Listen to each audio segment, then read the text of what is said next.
Courtyard Arts organises an artist in residence each year, and this year it was Roz Adams, and I had the pleasure filming her, and after a month of recording we had this little summary at a place just by the Courtyard, at number 1 Port Hill.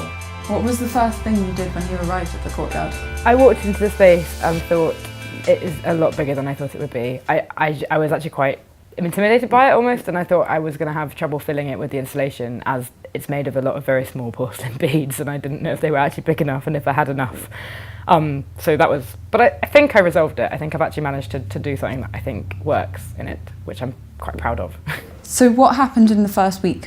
I had to make the frame to hang the beads off, and I'm not very good with wood. Fortunately, a volunteer called Chris was there to help me put it up.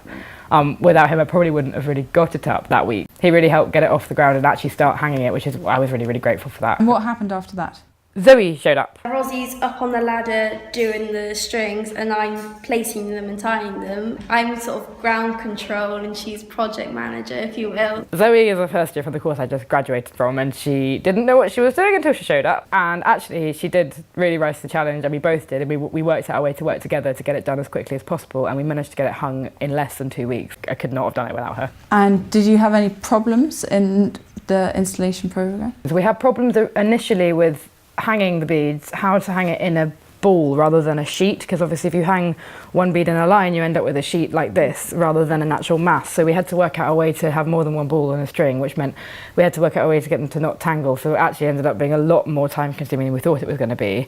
And it did take a lot longer than we thought to hang a big proportion of it. We hang in a week, but we thought we should have done that by the first day. So it was a big lesson in how long it takes to actually hang something and install something, and it was almost a lesson in curation rather than making, which was quite an interesting difference which I hadn't really foreseen.